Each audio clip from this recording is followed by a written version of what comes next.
Consegui. Consegui, mas tô com Bom eco aqui. dia.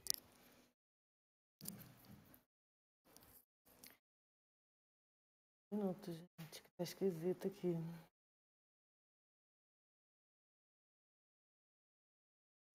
Então, bora lá? Deixa eu começar aqui a abertura. Enquanto isso, a Liana vai se preparando também para poder tocar esse programa. Bom dia a todos. Eu sou o Júlio Baquion, homem branco, barbas e cabelos castanhos escuros, e na foto estou sorrindo e uso uma armação preta. Episódio de hoje, episódio 793, papel da liderança. E hoje nós temos um papo maravilhoso com o Thiago. Thiago, por favor, se apresente aí para nós. Claro, bom dia pessoal, meu nome é Thiago Marques, sou nome negro, de 1,80 m, careca, com a barba rala, estou aqui nessa foto com um sorriso largo e um fundo ali no tom meio roxo. É um prazer estar aqui com vocês. Muito bom dia, pessoal. Desculpa aí, às vezes problemas técnicos acontecem. Acho que tá todo mundo me ouvindo bem. Tá ouvindo, Júlio? Tá certinho? Bom, meu nome é Liana, obrigada aí pela condução. Meu nome é Liana, aqui na foto do Clubhouse. Eu sou mulher, morena, cabelo e olhos castanhos escuros, cabelo jogado para o lado, com batom vermelho no fundo lilás. Sejam aí todos bem-vindos e bem-vindas ao programa do Jornada Ágil 731, encontro diário, matinal, ao vivo, online, gratuito, colaborativo, seguro, leve, multiplataformas com agilidade. Hoje, dia 12 de abril, com o episódio 793, e trazendo aqui nosso querido Thiago Matos. A gente vai falar um pouquinho sobre liderança na jornada do colaborador. E podemos lá começar? Thiago, fala um pouquinho aqui pra gente. O que é essa jornada do colaborador? Como é que ele funciona? Claro, bom dia gente, então, mais uma vez, me ouvem bem, né? Sim, sim. Maravilha. Bom, gente, a jornada do colaborador é uma evolução, né, do que a gente via no passado ali, daquele antigo, não é tão antigo assim, que ainda algumas consultorias usam esse termo, mas falavam muito sobre o ciclo de vida do empregado na organização. E ali as organizações de RHs mapeavam todos os processos que envolviam desde recrutamento e seleção até os ligamentos do colaborador, né, passando ali pela integração, pelos processos de avaliação de desempenho, ciclo de desempenho atual, os pagamentos de bônus, CPR, promoção, mérito, carreira, enfim. Todos os processos que envolviam esse ciclo de vida eram mapeados pela organização para poder fazer gestão deles, criar os indicadores e tudo mais. Mas o contexto dos modelos de trabalho mudou.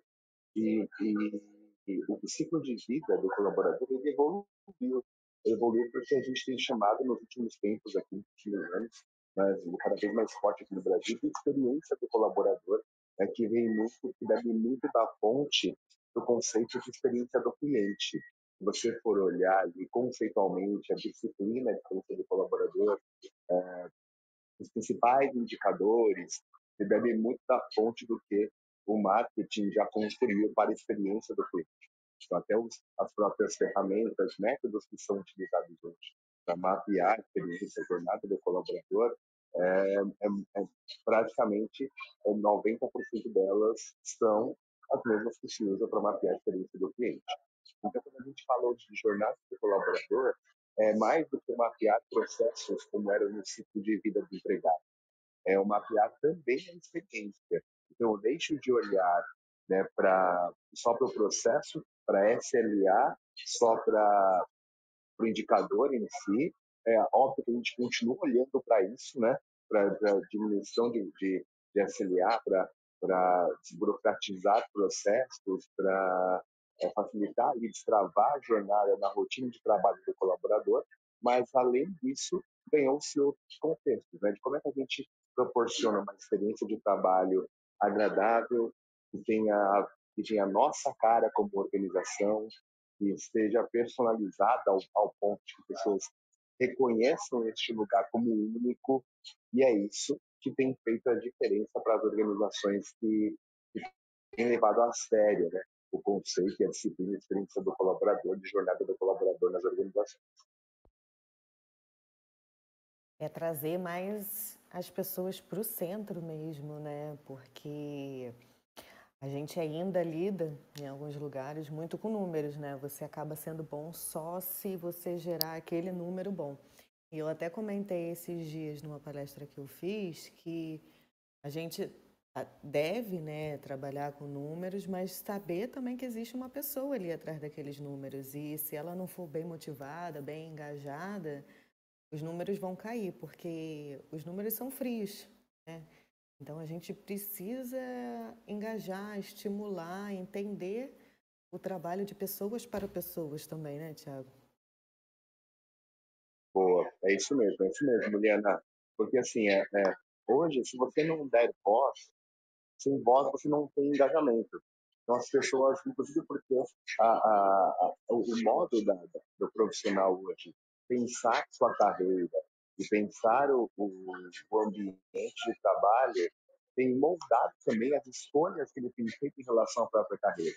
A gente viu aqui nos últimos tempos alguns movimentos, né? Que, ok, podem ter sido aí o gatilho pode ter sido a pandemia, tal como lá a grande resignação nos Estados Unidos, quando muita gente pediu demissão. Aqui no Brasil aconteceu uma onda não tão forte naquela mesma época, mas aconteceu também.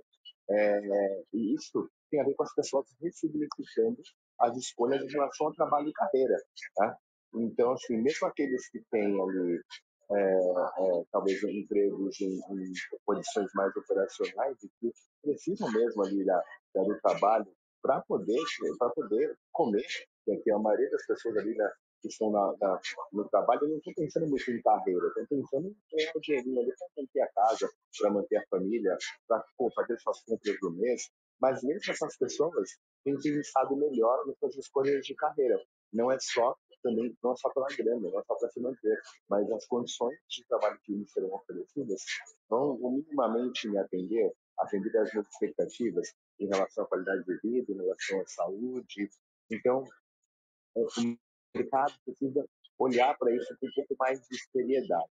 Porque eu vejo, por exemplo, muitas organizações falando sobre o tema, porque ele está no hype, né? Ele está na falar sobre experiência do colaborador, mas na prática a execução acaba sendo muito igual ao que a gente via nos anos 90, sabe?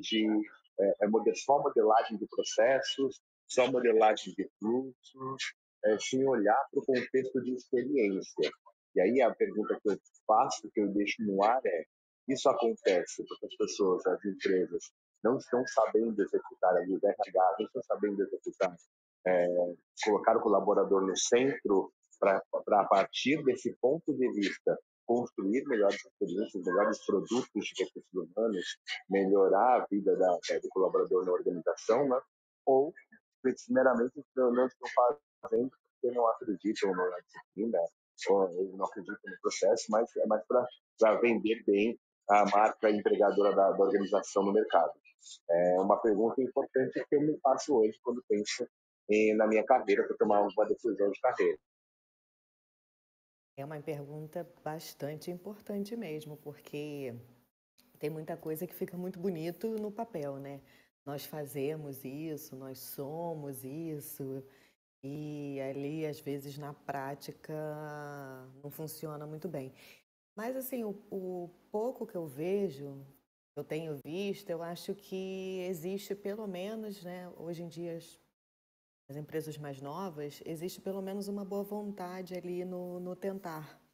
A gente, assim como a agilidade e tudo que a gente debate aqui, vai caminhando ali aos pouquinhos, engatinhando, então acho que daqui a alguns anos a gente vai conseguindo, de fato, trazer bastante coisa. Até porque eu acho que as pessoas também, elas trabalham muito baseado no medo, às vezes, né? Acha que se eu der poder ao meu colaborador, como é que ele vai ficar? Existem ainda uns tabus referentes a isso, até a gente falando de liderança, que a gente vai entrar nesse assunto que é maravilhoso. Eu falo muito também sobre isso, sobre essa questão da gente também, como você tocou, da gente se respeitar. As empresas sempre procuram saber tudo sobre a nossa vida, o nosso histórico ali. A gente precisa ter tudo ali dentro do LinkedIn ou qualquer outra mídia social. Além, até falando de LinkedIn, a gente grava e transmite esse encontro para todas as mídias sociais, né? Facebook, YouTube, LinkedIn. E quem quiser participar aqui com a gente, falar um pouquinho até da sua jornada dentro da sua empresa, pode levantar a mão aqui, mandar a pergunta no Clubhouse que a gente fala. E você sobe aqui no palco com a gente também. E será que, voltando aqui, será que a gente faz essa pesquisa da empresa também? Quando a gente vê uma vaga, será que a gente também faz essa pesquisa, entra ali, procura a empresa, vê qual é a cultura, vê se a gente está de acordo com a cultura? Também, como você falou, né? A gente entender também ali dentro da nossa carreira, se é um pouquinho que a gente gosta, se é o que a gente gosta de fazer, ou se a gente está indo para lá também só para pagar a boleta e trabalhar bastante desmotivado, né? Quando a gente faz isso, a gente trabalha bastante desmotivado também. Esse é um ponto importante, tá? Para a gente saber e observar, Liana. Foi muito bem colocado, assim. As pessoas hoje em dia, no papel de gerenciar suas próprias carreiras, elas precisam entender ali, olhar, observar os indicadores de o que se vende dessas organizações. Nas redes sociais, de fato, que ocorre no dia a dia da organização. E a gente pode usar o método de falar com os colegas mesmo. Aí sempre conhece alguém que conhece alguém, né, que trabalhou naquela empresa, ou a gente utiliza algum indicador de mercado, como o próprio Glassdoor, por exemplo, que tem as avaliações das pessoas que passaram por aquela organização. Isso dá para equilibrar e dar uma atualizada naquele marketing de marca empregadora que a gente vê hoje nas redes sociais, tá? Isso é importante que a gente faça por nós mesmos. Mas aí, falando um pouco do contexto ainda organizacional, algumas empresas estão percebendo que também pode ser lucrativo ser centrado em pessoas, né? Recentemente saiu um estudo da IBM com uma consultoria americana chamada Wiki Human, e que constatou que as empresas que tinham as top 5, que estavam numa lista com melhores programas de experiência do colaborador, né, que se preocupasse com o contexto do colaborador, que tinha cultura de colaborador no centro, eram 3 vezes mais rentáveis do que as organizações que estavam no final dessa lista. Né? Eles avaliaram o grupo de empresas e entenderam lá quais eram os programas que elas tinham que fortalecesse a experiência do colaborador dentro da organização, com cultura de colaborador no centro, e contrapuseram isso com a rentabilidade delas em um período. Então, veja, é possível ser centrado em pessoas e ser lucrativa, que foi um ponto que você trouxe há pouco, né? Que há pessoas que não acreditam nisso, porque acham que é da monogamia demais para o colaborador, para o funcionário, e que isso não vai funcionar. Então, esse estudo nem é muito novo, tá? Esse estudo é de 2019, ali, final de 2018, ou seja, ainda pré-pandemia. Então, isso só se fortaleceu, essa preocupação do colaborador só se fortaleceu nos últimos anos, ainda mais por causa da pandemia. Então, é importante enxergar, ter essa visão de que esses dois indicadores, né, se conversam, porque também há uma questão de entendimento, às vezes, das empresas, de que quando conecta, né, os indicadores de RH com os indicadores de negócio, com os indicadores que geram grana para essa organização, né, que devolvem dinheiro para essa organização. Então, existe possibilidade de se fazer isso, inclusive até cruzamentos de indicadores de experiência do colaborador com a experiência do cliente, dá para cruzar, dependendo do período do recorte, fazer um recorte de um estudo cruzando o NPS, né, o Employee Net Promoter Score, que é um indicador de recomendação para a experiência do funcionário, com o Net Promoter Score, que é o de recomendação para a experiência do cliente, para poder entender o quanto um tem impactado o outro. Né? E aí, nesse contexto, existe uma responsabilidade que é do gestor, né? Que é um pouco do tema do nosso plano, da nossa pauta de hoje aqui. Que a gente pensa numa organização que mapeia toda a experiência do colaborador, né? Que entende todos os processos, todo o contexto, e boa parte dele passa para o gestor. porque não adianta nada a empresa organizar grandes programas de recursos humanos, organizar grandes eventos, se preocupar com os processos, com os fluxos, personalizar a experiência, se boa parte da atividade do carnaval do gestor na rotina com os seus times. Então, se não tiver uma liderança preparada, você pode cair por água abaixo, sabe? Então, só tem uma parte ali que deu uma picotada. Só confirma pra mim a questão da tua internet e o microfone tá mais perto agora, só que tá um pouquinho ruim, tá? Vou dar um confere aí. Maravilha, eu vou tentar trocar o meu fone aqui para ver se ajuda, tá, gente? Perfeito. Enquanto isso, enquanto vocês estavam comentando sobre esse assunto, me lembrou muito aquela pirâmide das necessidades, que eu não sei se agora é Maslow ou não é, tem alguns comentários sobre isso, né? De ver uma crescente pessoas nessa questão de sair só daquela necessidade fisiológica, né, Liana? E mais por uma questão até de autorrealização. Eu não sei se isso é uma questão etária, se é um pouco desse novo mercado, com pessoas mais interligadas com redes sociais, tendo essas informações, mas parece que hoje as necessidades de autorrealização, elas estão sendo muito mais quistas, né, pelo mercado. E, e é interessante ver essa fala do Thiago, porque a gente começa a olhar, por exemplo, o próprio Glassdoor, por exemplo, que é uma ferramenta que o Thiago comentou ali que traz essas informações, e a gente começa a perceber o quanto isso tem sido um fator também decisivo, né? Essa autorrealização.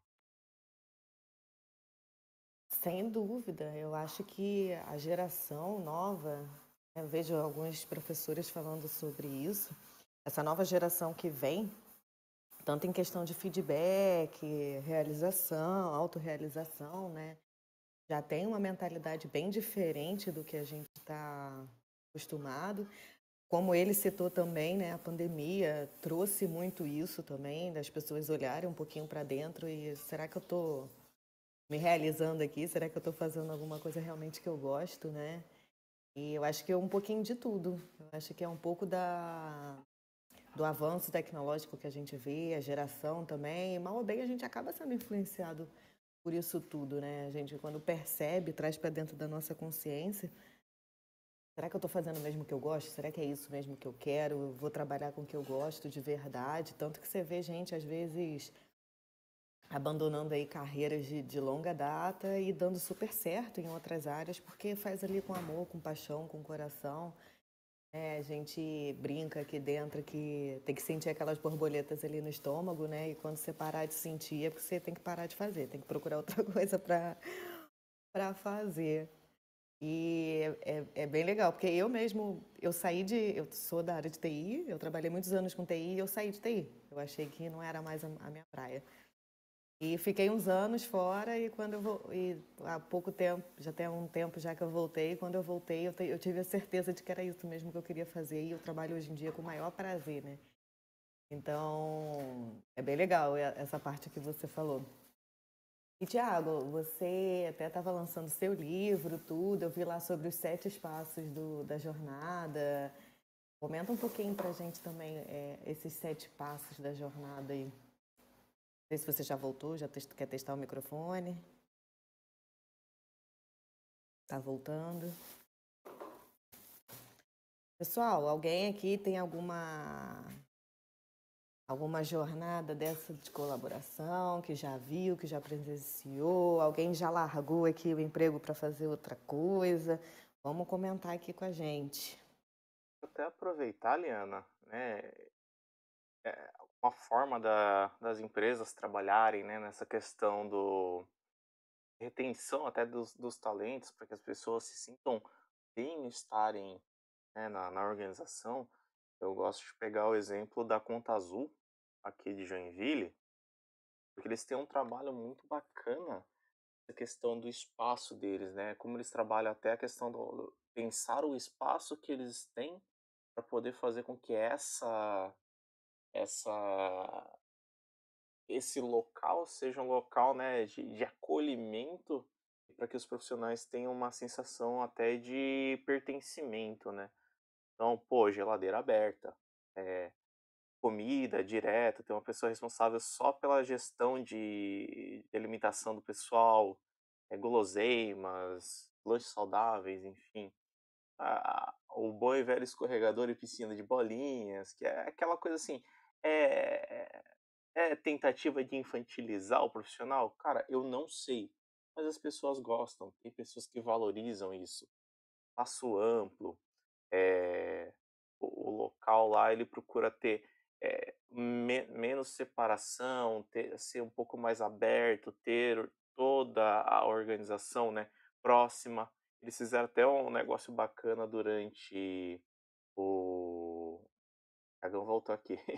Eles fizeram até um negócio bacana sobre colônia de férias para os funcionários que tinham filhos, então poderiam trabalhar na organização, no escritório, enquanto deixavam com uma pessoa de recreação lá responsável pela pelo filho. Então a pessoa podia trabalhar. Então, quando eu olho esse papel da organização, até na retenção dos perfis, poder dar, por exemplo, depois um desenvolvimento de carreira, é algo que eu acho assim, é uma fora da curva hoje em alguns cenários brasileiros, né? Se a gente pega o mercado de tecnologia, o mercado de tecnologia ele tende a impulsionar para esse lado, como a Conta Azul vem fazendo. Mas e todas as outras áreas, né? E outras áreas que temos no Brasil, será que estão com a mesma visão, entendem que é diferente? Então isso acaba sendo um ponto de cisão, né, para essa nossa linha de pensamento. Até onde que vai? Quais são as áreas que se preocupam efetivamente? Boa, boa, boa. Estão me ouvindo bem? Voltou. Voltou e mutou. Estão me ouvindo Eu bem, achei bem. gente? Agora melhorou. Pode Legal, falar. legal. Boa, excelente. Eu acho que esses são exemplos que você trouxe de como as empresas têm se preocupado em proporcionar um bom ambiente de trabalho para as pessoas. Tem erros e acertos e está tudo certo. Eu acho que a gente aprende mesmo. Eu acho que tem que ter um pouco dessa cultura mesmo de aprender fazendo, sabe? Ou algumas coisas que já foram mais valorizadas, como alguns programas organizacionais, hoje estão sendo menos valorizados. Mas o importante é sempre manter essa energia de dar voz, entender o que é importante para construir, reconstruir, co-construir com as pessoas, sabe? É um pouco disso que a gente tem que olhar mesmo como organização. E aí, como liderança, qual é o papel da organização com a liderança? Para que a liderança também faça ecoar nos times aquela experiência que ela tenta proporcionar de maneira estruturada, né? Por meio das suas ferramentas, dos seus programas, da sua tecnologia. A liderança tem que estar preparada também para transmitir algumas percepções na rotina de trabalho. E é aí que entra um pouco do papel da organização em preparar esses líderes para que eles sejam, no dia a dia, pessoas que transpirem essa cultura organizacional que vai levar essa experiência para esses colaboradores na ponta e eles sentirem como ela funciona, sabe? Esse papel da liderança aí, eu quero entrar bastante, porque é o principal, né? Se a gente não tiver pessoas preparadas ali para trazer esse acolhimento, esse ambiente de segurança, fazer essa pesquisa, né? A gente trabalhar com essa empatia de entender ali o outro, a gente não consegue nem construir um ambiente. E faltam 3 minutinhos até, eu queria já fazer a pergunta aí desse líder, mas vou fazer um resetzinho de sala aqui 3 minutinhos antes das 8 horas, porque quando a gente entrar em liderança, acho que vai ter muita coisa para a gente falar. Só pontuar que isso que o Júlio falou, eu achei maravilhoso. Uma vez eu fiz um trabalho, só que foi fora do Brasil, e era exatamente o cenário lá que a gente tinha, era isso, com comida, bebida. Eu amei esse negócio da colônia de férias, achei o máximo. Você vê que é uma realidade, às vezes, que está bem próximo da gente e a gente só não conhece mesmo exatamente, né? E essa questão de mimar o funcionário, eu acho que vale muito a pena. Não olhando assim, estou mimando, infantilizando, mas para ter aquele momento ali de você ser agradável também, né? A gente passa a maior parte do tempo, quando hoje em dia já estava começando a voltar aos escritórios, a gente passa a nossa maior parte do tempo ali fora de casa, né? Então, de repente, trazer aquele acolhimento, trazer aquele um pouquinho ali da nossa casa ali para dentro. Pô, agora eu tenho um colega meu que ele trabalha numa empresa que também tem essa área de lazer, a comida disponibilizada. Às vezes você está ali estressado, levanta rapidinho, pega um chá para beber, alguma coisa assim, né? Tem lugares até que fazem happy hour numa sexta-feira ou num dia da semana. Então, acho que compensa e traz as pessoas para a união também, né? Você mantém as pessoas mais unidas e sendo mais amigas e conversando ali também, né? 7h58, fazer aqui um resetzinho de sala rápido.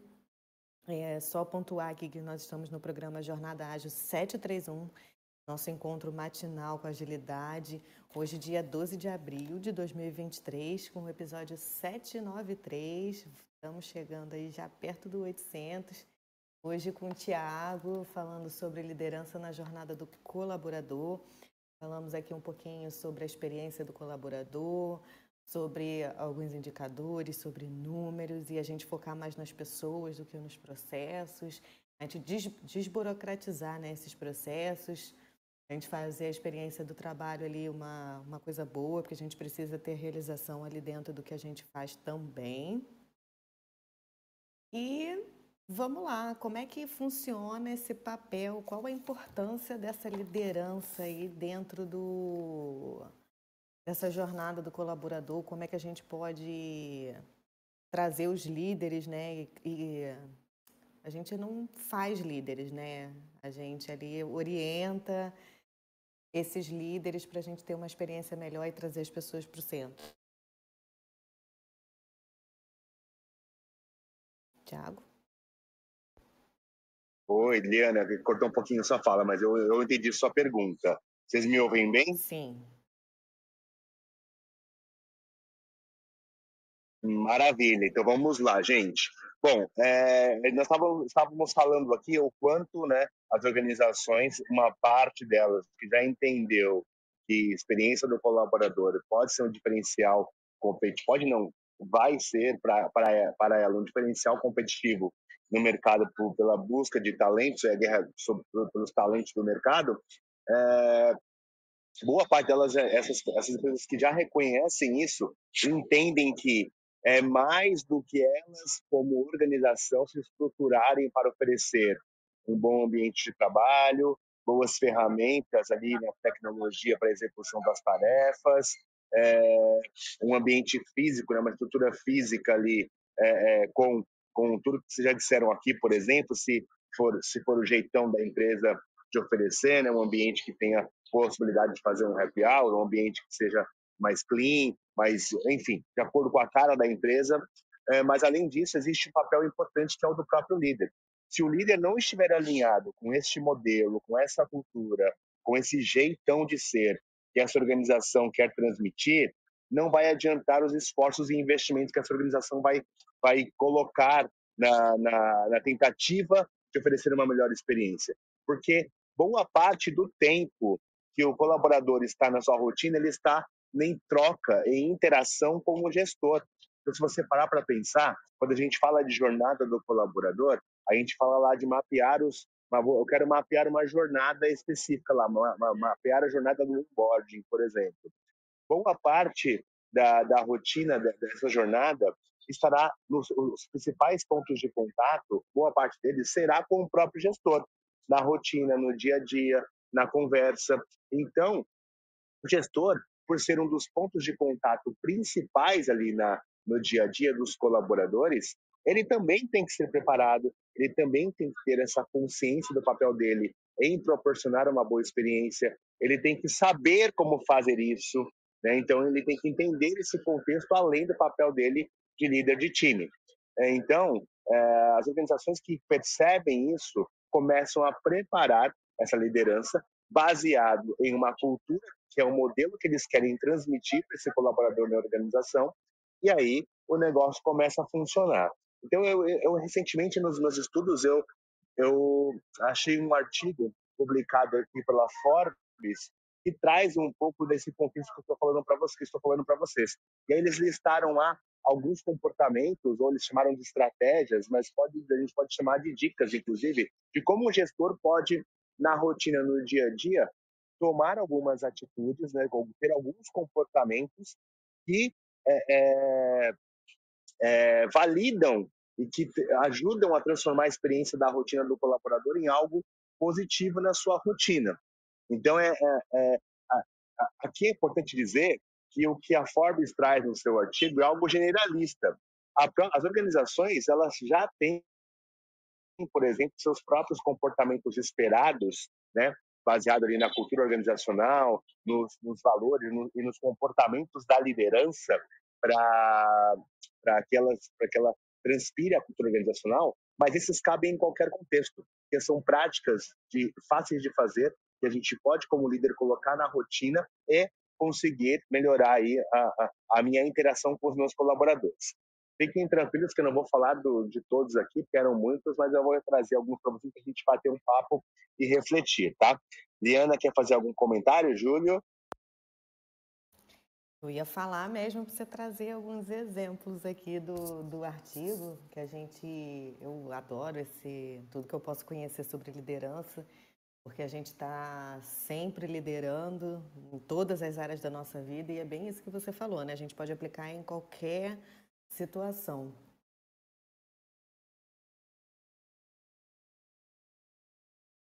Maravilha. Bom, vamos lá. Dentre os itens da Forbes, ela traz um item que eu acho interessante trazer aqui para vocês, que ela fala assim, líder, você tem que ser inclusivo.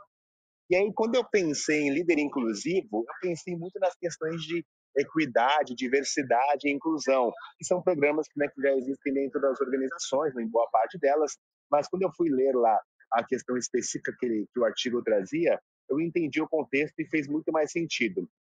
Não tem muito a ver com diversidade, equidade e inclusão, mas tem a ver com ser inclusivo com o seu próprio time, na rotina, no dia a dia, dar voz para todo mundo, entender as diferenças e particularidades de cada perfil, e como essas pessoas se sentem mais à vontade para expressar o que elas querem dizer, no formato que elas querem dizer, e aí essa leitura de cenário tem que ser feita pelo líder. Porque muito provavelmente, se você tiver um cara introvertido no seu time, ele vai falar menos que um extrovertido. E aí, se eu, no líder, na minha cadeira, não olhar para o meu time e entender essas nuances do jeito de cada um trabalhar, do modelo como cada um se expressa, eu posso rotular aquele meu colaborador que é, por exemplo, mais introvertido, como alguém que não é participativo. Então, esse cuidado, por exemplo, quando fala de inclusão, observe seu time, entenda as características de cada um, dê voz para os introvertidos, segure um pouco os extrovertidos que já normalmente já falam demais para poder abrir espaço para os outros, para que todos participem das decisões do time, tenham clareza sobre aonde o time quer chegar e se sintam ouvidos. Tá? Então, ser inclusivo é um dos pontos que o artigo traz, que eu acho que faz muito sentido e serve para qualquer aspecto de liderança e em qualquer nível também de liderança que você esteja. Tá? Um segundo ponto, gente, vocês fiquem à vontade para me interromper o que vocês quiserem, tá? Para trazer algum ponto, para trazer alguma observação aqui. O segundo item que traz no artigo, que eu também achei muito interessante, aliás, todos que eu trouxe aqui foram porque eu achei muito interessantes.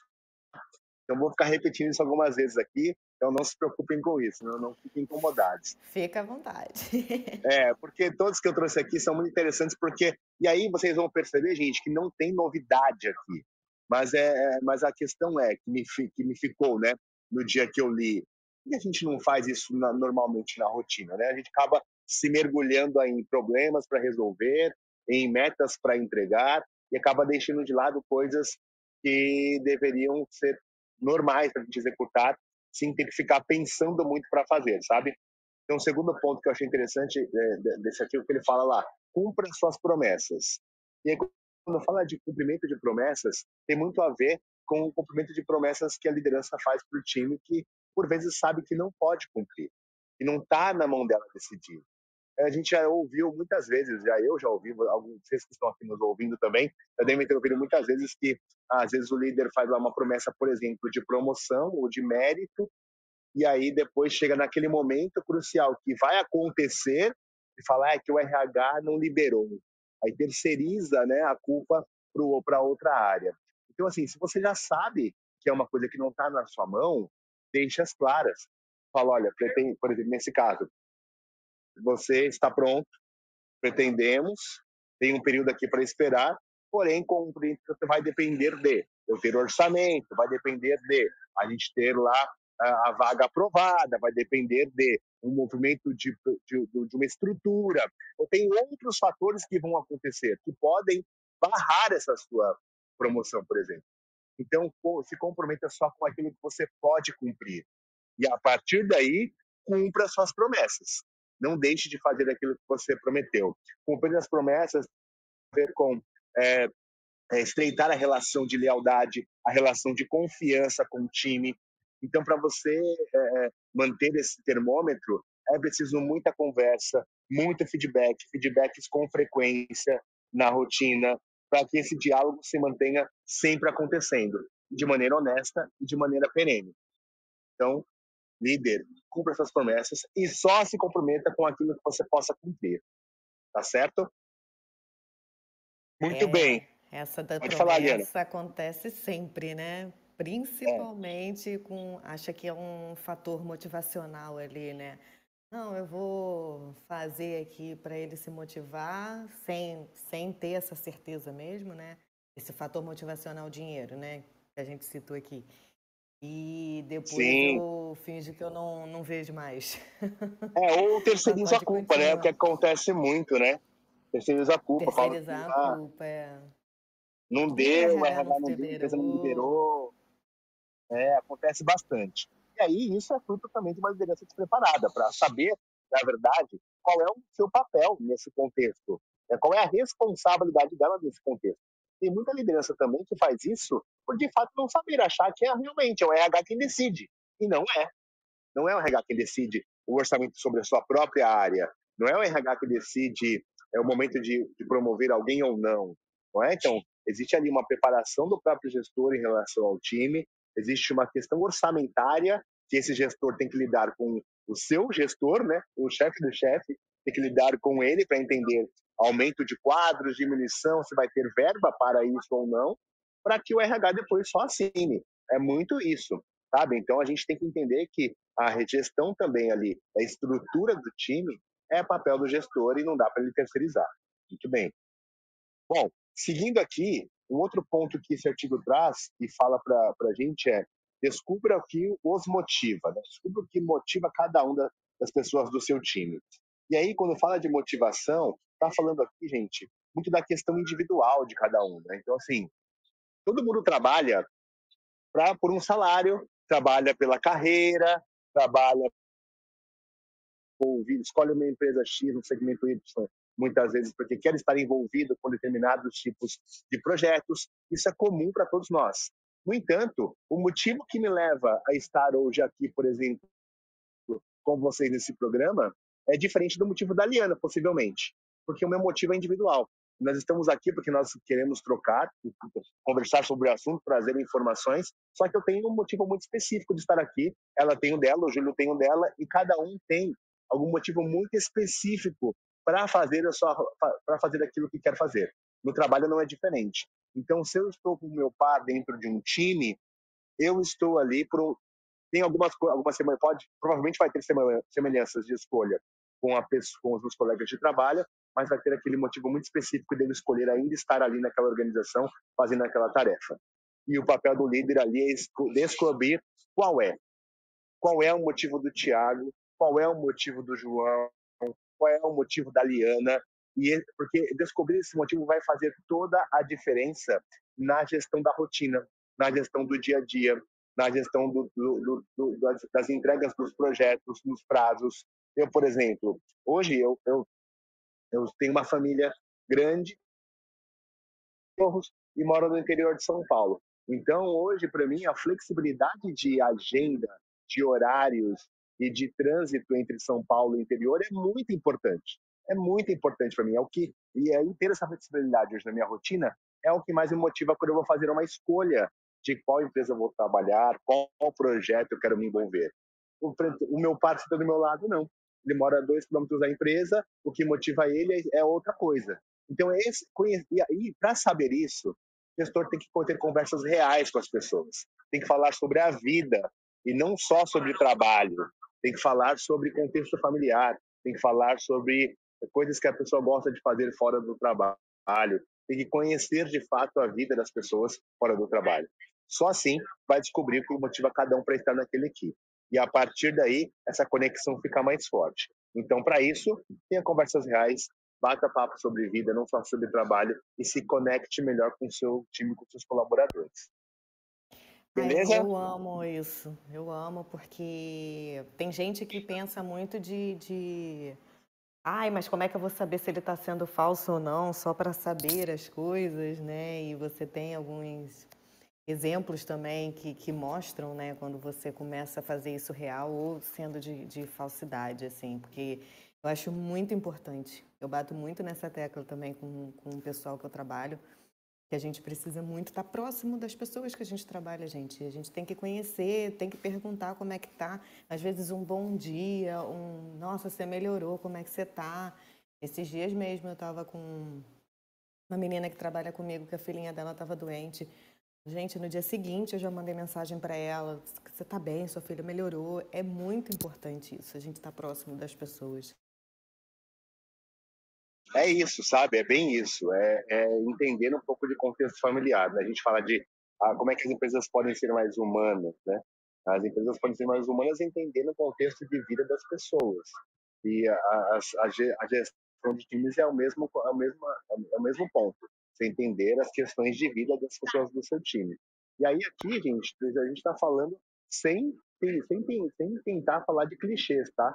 Porque é uma questão que parece ser clichê, mas na gestão do desempenho do time, inclusive, para a entrega de resultados, um time mais engajado é o que está mais conectado com a liderança, e o time mais conectado é o time que vai fazer entregas, vai dar aquele gás a mais no final da sprint ali, para fazer as entregas do que precisa ser entregue como objetivo. Então, entender um pouco mais sobre o que pode ser diferente na minha gestão de times para o meu time performar melhor. Mas se você prefere olhar assim, com um viés de negócio, esse também pode ser um caminho. Muito bem. Tiagão, Me ouvem bem? sim, Tiagão, e até é interessante que se você... Eu vou falar o óbvio, né? Mas como liderança, o teu objetivo é fazer com que os seus liderados gerem resultado. O teu único resultado é fazer essas pessoas gerarem resultados para a organização. Então, se você não tem essa gestão humanizada, essa gestão humana que é um ser humano se importando com outros seres humanos, né? Fica bem complicado, fica um tanto É, impossível você fazer essa gestão. Então, esse ponto que você colocou é maravilhoso. Talvez falte um pouco dessa percepção para muitas organizações ou pessoas, porque estamos falando de pessoas para pessoas aqui. é isso mesmo, Júlio. E falta, cara, falta, porque a gente aprendeu nesses anos todos de carreira em empresas grandes e estruturadas, de que a gente deveria agir diferente no trabalho, a gente deveria ter outra postura, uma postura, sei lá, mais séria, digamos assim, porque é um ambiente de trabalho, não é a sua casa, você não está com seus amigos. E aí a gente acabou enraizando de que o ambiente de trabalho tem que ser chato, aqui não é lugar para eu ter amigo, e que a sua vida pessoal fica lá fora. E não é assim, nunca foi assim e nem nunca será. Assim, você carrega os seus problemas de vida para dentro do trabalho, suas preocupações não apagam quando você entra dentro do escritório ou quando você loga ali no seu computador para trabalhar, ou de onde você estiver. Eles continuam ali. Então, o papel do líder aqui é muito conhecendo as suas questões pessoais, o que te motiva para estar aqui nesse trabalho, como é que eu ajudo e abro o caminho para que você performe melhor, para que você minimize os seus problemas ali, resolva os problemas pessoais, não que o líder tenha que resolver, tá, gente? Tem que dizer assim, para que o líder abre caminhos para que você tenha tempo, espaço, o que você precisar para resolver as suas questões, esteja livre para trabalhar e performar melhor, sabe? Ao invés de criar problemas, de mandar mais, né? De mandar você esquecer tudo lá fora, só depois das 18 você volta para os seus problemas, como é que eu abro o caminho e faço isso na sua vida? Ah, então é assim? Então vamos lá, resolve e depois você volta. A gente tem um acordo, você tem que fazer uma entrega. Essa entrega você vai ter que correr para fazer. E é a vida que segue, sabe? Então esse é um pouco disso mesmo.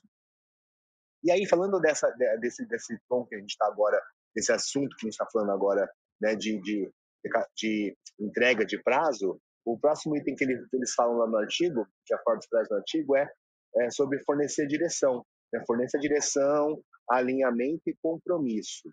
Né? Assim, onde a gente sabe que um time perdido, que não tem clareza de onde quer chegar, de onde tem que chegar, quais são as metas e prazos, quais são os objetivos de entrega, vai virar um pandemônio, vai ficar confuso e não vai conseguir entregar nada. Né? Mas, mais do que isso, a liderança tem que fazer esse alinhamento contínuo e calibrando as entregas para todos os colaboradores. Assim, mais do que isso, nessa gestão do dia a dia, como é que eu conecto as entregas da minha área com as entregas individuais de cada um e com as entregas dessa organização. Então, para dar mais sentido no meu trabalho. Por exemplo, se eu faço uma atividade rotineira, administrativa no Excel, para consolidar alguns relatórios, qual é o impacto desses relatórios na minha entrega, os resultados da área que eu trabalho? Isso minimamente tem que estar claro. E para esse estado da minha área, como é que ele impacta o resultado da minha diretoria ou da minha empresa, lá como um todo, lá na ponta, no dinheiro no bolso, no impacto social dessa organização? Fazer essas conexões é papel da liderança e é importante para que ela dê clareza de onde essa organização quer chegar, como é que a minha rotina está conectada com esses resultados macro lá da ponta, lá do motivo fim, e qual é o passo a passo que eu tenho que seguir, qual é o step by step ali, quais são as minhas entregas semanais, mensais, quinzenais, para que eu consiga atingir esses objetivos.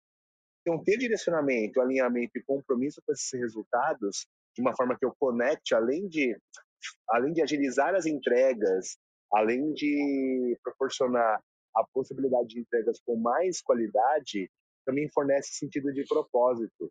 Meu trabalho tem algum sentido. Ele não é meramente rotineiro, né? Então, como naquele filme do Charlie Chaplin lá, dos anos 50, que ele ficava lá só rodando a porca, sem entender muito porque o que ele estava fazendo ali, fazia só no piloto automático aquela atividade. Então, cada vez mais as pessoas procuram por sentido no trabalho. E eu não preciso necessariamente encontrar um emprego lá, como as pessoas dizem, descubra o seu propósito e procure e ache o seu... É lindo isso, só que não é tão simples de você encontrar. Você precisa de fazer um exercício muito profundo de autoconhecimento. Então, como é que eu, gestor, posso dar um pouco de propósito para o trabalho dos colaboradores do meu time? É minimamente conectando Lé com Cré, conectando a atividade que ele faz com a atividade fim dessa organização. Se os dois estiverem conectados, eu estou vendo sentido no que eu estou fazendo. Então, isso já ajuda a dar um pouco mais de propósito para as atividades que as pessoas estão fazendo. Maravilha? Estão me ouvindo bem? Sim, esse final aí é perfeito, porque esse fornecer a direção que eu vejo como muito complexo, né? Porque às vezes a gente, como você já tinha citado antes, a gente olha muito aqui para o nosso. A minha área está entregando, agora a sua que não está. E aí fica aquela briga de áreas, às vezes, dentro da mesma empresa, sem olhar naquele propósito maior. Eu amo esse exemplo do Chaplin, né? Eu gosto muito de comentar isso também, porque a gente olha ali a questão da motivação mesmo. O que você está fazendo, né? Estou apertando o parafuso, você construindo foguete. Né? Esse exemplo aí que a gente usa bastante aqui dentro do universo. Mas... E todos eles ali juntos, é que nem você falou, parece ser óbvio, só que quando a gente vai ali para o dia a dia, por exemplo, como você citou, o feedback, é muito difícil, as pessoas têm medo tanto de dar o feedback quanto de receber esse feedback. A gente incluir ali pessoas, Será que a gente está incluindo? Vale a pena fazer essa reflexão? Será que realmente ali dentro de quando a gente trabalha, a gente está incluindo as pessoas ou a gente está agindo ali também no automático, fingindo que está ouvindo, né? Descobrir o que motiva você, gerar muito esse ambiente de confiança ali para as pessoas conversarem e a gente descobrir juntos, né, o que motiva cada um de nós. Não adianta também a gente fazer só de quem a gente está ali liderando, a gente também tem que olhar para a gente, porque é aquilo, se a gente também não estiver ali motivado e feliz fazendo o que gosta, a gente também não consegue motivar o outro, né? Perfeito. Tem bastante isso, né? Eu não sei nem o que eu estou fazendo aqui, como é que eu vou te ajudar, por exemplo, né? Então, É raro, faz mas muito acontece com sentido. frequência. Ah, eu imagino, porque às vezes você tá, sei lá, 10, 15 anos ali numa mesma empresa. Será que aquela motivação de quando você entrou ainda permanece a mesma? Pois é. Você olhar e fazer essa reflexão.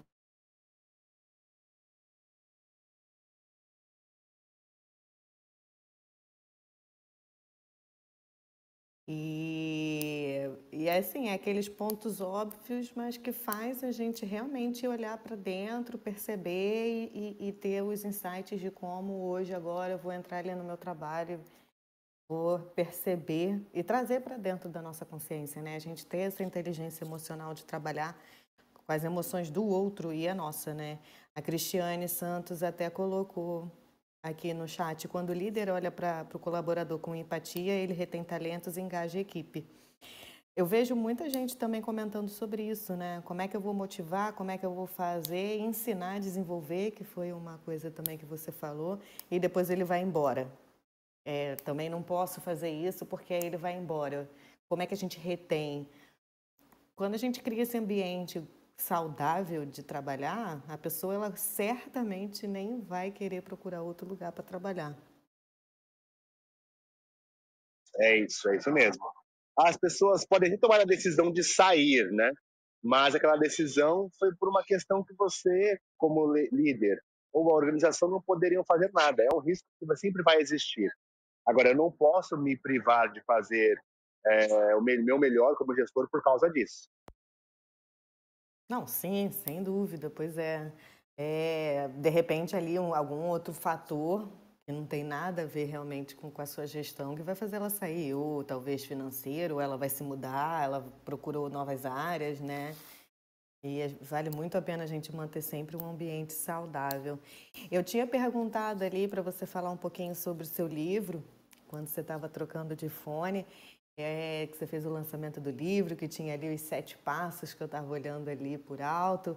Aí, se você quiser falar um pouquinho rapidinho, que a gente ainda tem um tempinho.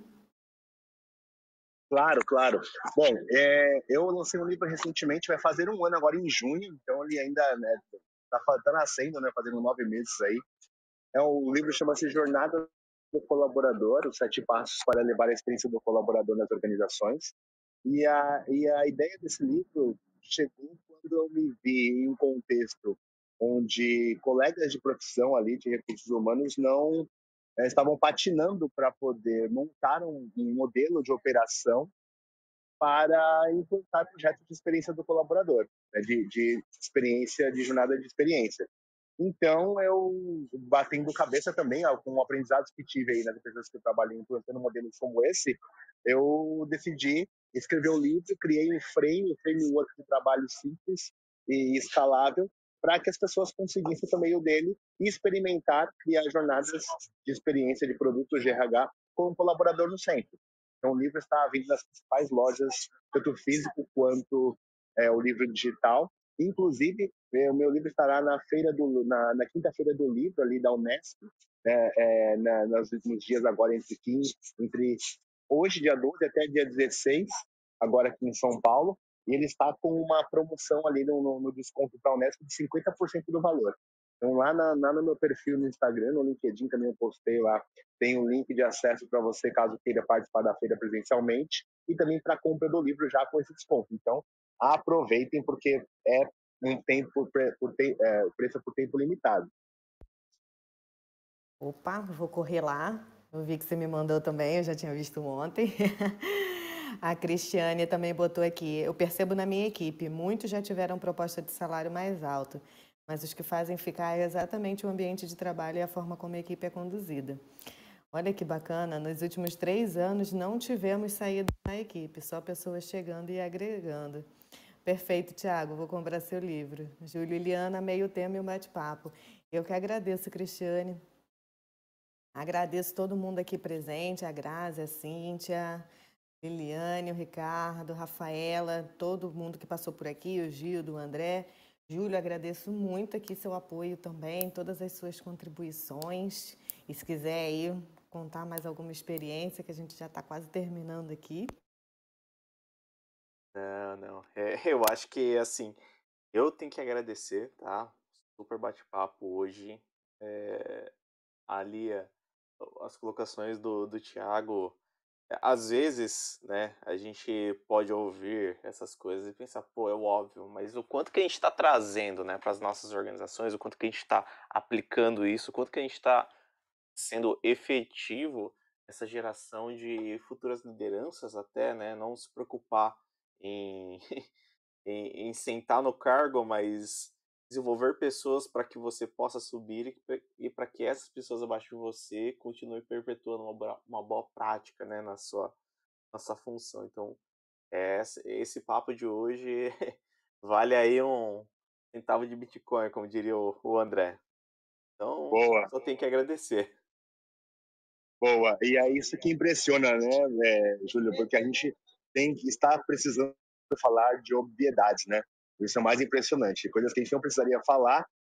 Em 2023, a gente volta para obviedades na gestão de liderança, na gestão humana dos times. Mas é isso, gente. Eu agradeço muito a oportunidade de estar aqui mais uma vez, às quartas-feiras. Prometo ser mais presente aqui para contribuir com vocês. Contem comigo. Bom dia a todos.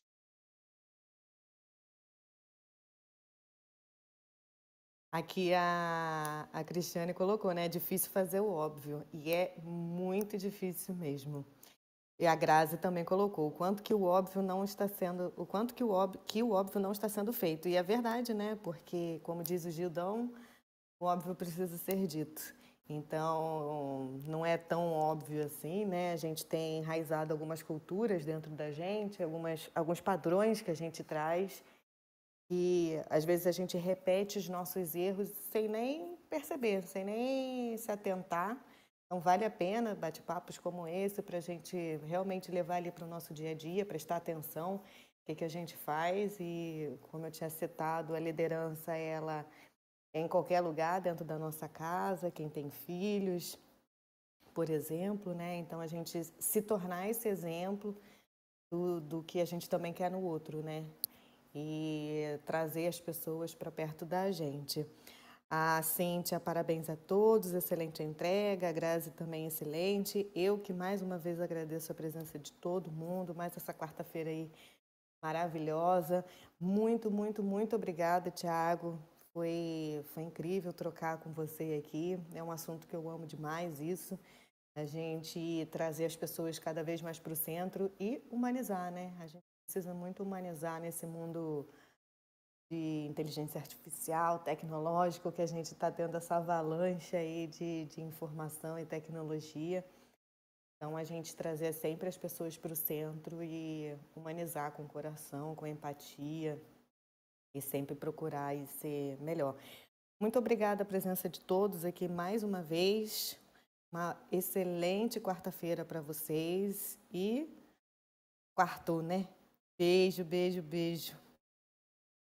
Clareza dos desafios da sua equipe, eficiência, produtividade, colaboração, alavancar resultados. Conheça o Universo Ágil Hub. Temos experts nas áreas de transformação digital, RH, marketing, jurídico, produção, operação, tecnologia, finanças e estratégia. Somos mais de 50 experts preparados para ajudar você a alavancar seus negócios. Preparado para explorar juntos seus desafios? Tudo em um ambiente seguro. Os melhores experts do mercado para ajudar seu negócio você encontra no Universo Ágil Hub.